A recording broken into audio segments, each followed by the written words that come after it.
Good evening. You're watching ITV News Central. Developing news tonight. Firefighters investigating a huge blaze in Coventry believe it could have been started deliberately. It happened at the Crosspoint Business Park on Olivia Way yesterday evening. More than 70 firefighters were called to the scene. West Midlands Fire Service say crews remained at the scene throughout the night.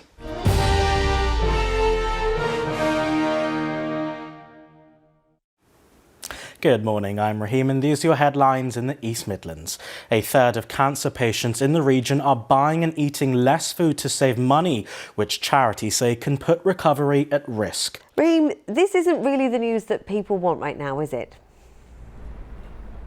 No, it's not, Hannah. Those parking charges here in parts of Leicester are expected to increase in the middle of next month. That's the middle of the festive season. Our reporter Raheem Rashid is at junction 4 of the M6 near Coleshill. Raheem, what is happening there?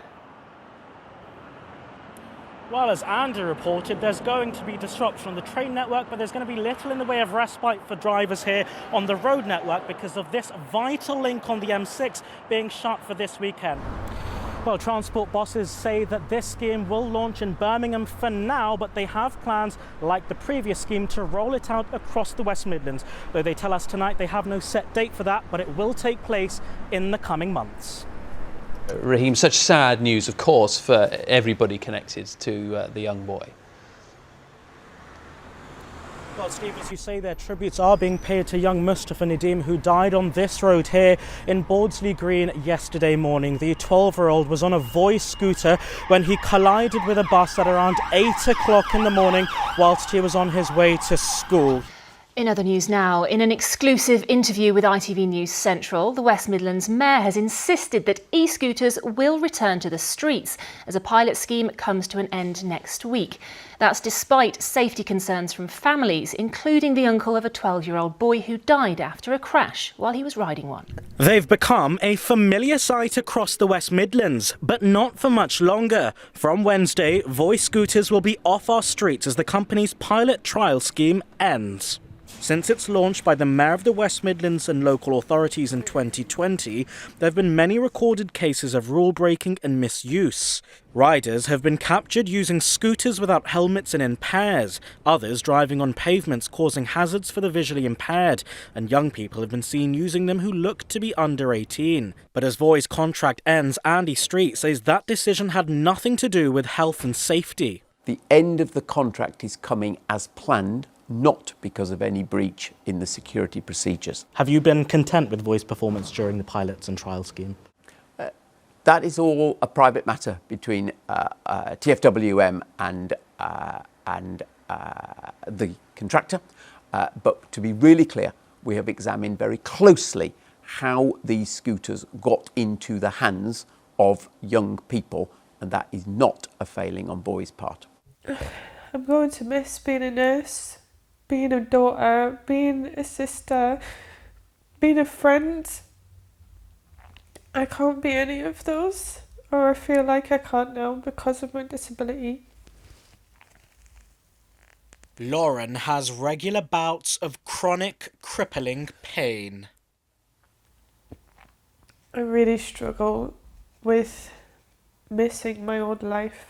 A gay British Indian man has now given blood for the first time in Birmingham.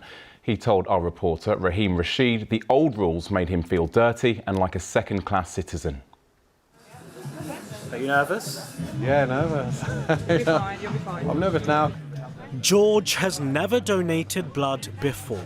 Not because he didn't want to, but because the rules that were in place made it difficult for him to. This is my opportunity now to do something that I've been looking to do for a number of years now. The rules that were in place make you feel like a second-class citizen, you know, that you're, so to speak, dirty compared to other people. And as our reporter Raheem Rashid discovered, this isn't the only major event officials want to bring to the region. Well, we're here in Centenary Square in the city centre where the atmosphere is electric.